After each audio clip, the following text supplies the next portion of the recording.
Hello, everyone, and welcome to yet another field trip to the fun, fantastic facility in the woods as we continue our trek through Resident Evil Zero. I want to say a big thank you to everyone watching and let you know it is always appreciated. Regardless of the amount of time you spend here, I'm thankful. Thank you very much. Now, I do have to get some internet stuff out of the way. Just because, it helps the algorithm, all that kind of blah, blah, blah.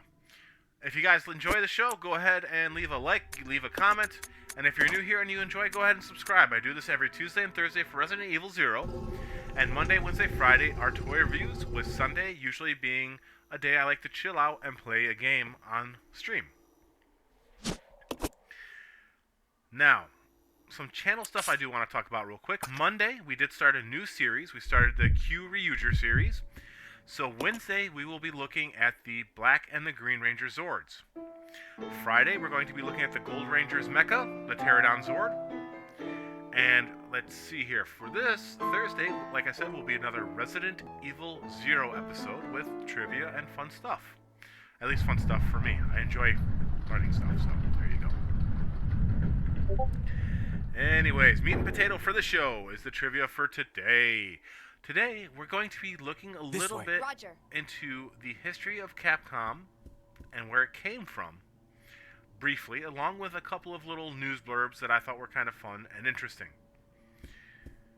So, let's go ahead and get talking about the humble origins of the company that would end up producing this game series and many other popular game series such as Street Fighter, Capcom.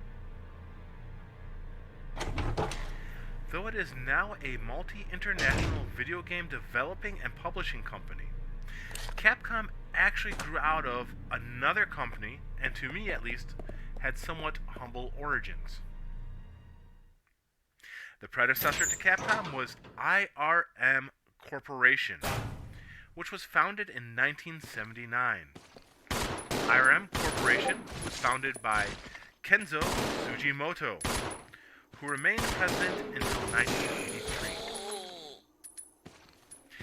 His corporation and one of its subsidiaries, Japanese Capsule Computers Company Limited, manufactured and distributed electronic game machines.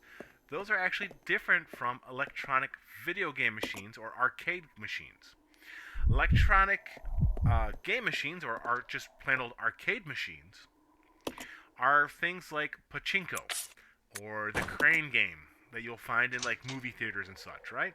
Those are arcade game machines, but not arcade video machines.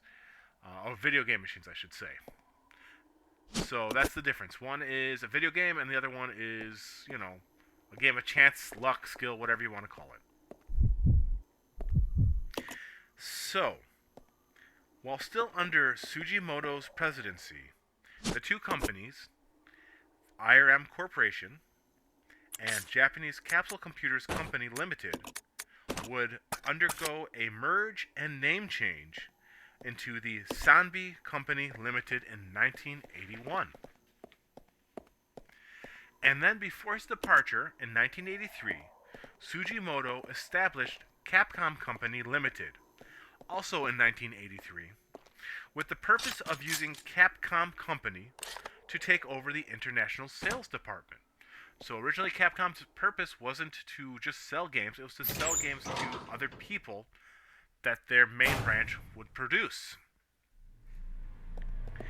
It would take until the year of 1989 for the affiliate company Capcom Company Limited to merge with Sanbico Limited and create the current Japanese branch of Capcom. The name actually derives from the original origin and desires of the company, Capsule Computers. The term used by the company for their arcade machines it had manufactured in its early life. This was partially as a way to set themselves apart from the personal computers that were becoming widespread at the time. Another reason that the company enjoyed the term capsule was due to the fact that they likened their gaming software to a capsule packed to the brim with gaming fun. And the other reason why they used capsule computers to be part of Capcom is because that is actually what Capcom is literally derived from. Capsule, C-A-P, computers, C-O-M, Capcom. Now, there is somewhat of a rumor that another reason why they like the term capsule, and part of why they ended up merging it into their name, was the fact that they also believed that their arcade machines, the outer shell, was a capsule to protect their software and intellectual property within. Now, the first products produced by Capcom was the arcade machine Little League in 1983. And that will be pictured now. The following year, Capcom would release its very first video game into arcades. They would release Vulgus in 1984, and that machine is pictured there. Capcom would enter the home console market with an adaptation of one of their arcade games, 1942, to the NES or the Famicom system in 1985. 1942 is the name of the game. It is a like a World War II fighting plane game. Porting these games to the NES and other home consoles would actually become their main business segment going in the future, but not just yet. In the late 1980s, they would actually come to the US with their Capcom USA division, roughly like 1988, 1989. I didn't look it up, I just had a rough time period given in one of the articles I was reading. This division had a brief stint actually as the publisher for the Commodore 64 and IBM PC-DOS video game market and ports, though the actual development of these arcade ports was handled by other companies. Though the company had successfully forayed into the 3D video game market with some popular franchises, such as Resident Evil, Capcom has actually been noted as one of the last major publishers to be committed to using 2D in their video games. Ow! This has been evidenced for years through such commitment to some consoles that actually did cause them to lag behind competitors at one point, such as their commitment to the Super Nintendo Entertainment System as their console of choice for their games. This really did put them behind developing their own 3D capable arcade board. Though this caused their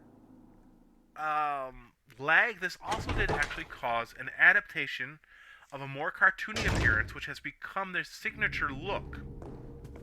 You can find that choice still when you look at some of their popular fighting games, such as Street Fighter, which has a much less realistic approach to their character models than many popular other fighters. Speaking of Street Fighter, 1994, Capcom allowed this franchise to go to film. And then later Resident Evil had hit screens in 2002. Capcom did this because they feel that films will increase the sales of their video game market, even though the films themselves may not be great. Street Fighter the movie is not a great movie, but it's still fun to watch.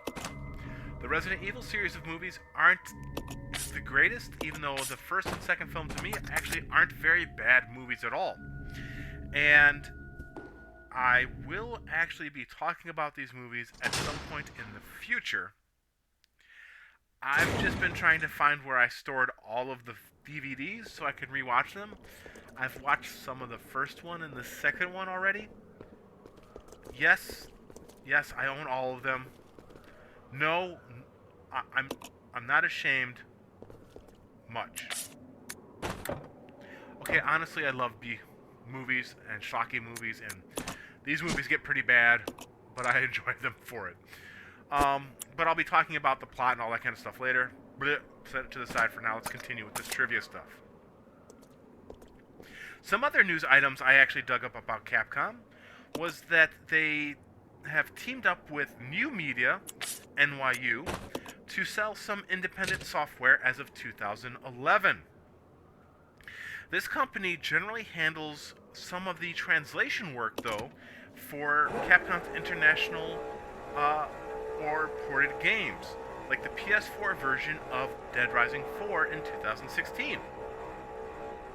In 2014, Capcom took competitor Koei Tecmo Games, yes, Tecmo, as in the football game company, to court for copyright infringement for one of Capcom's 2002 patents in regard to a play feature that was used by Tecmo.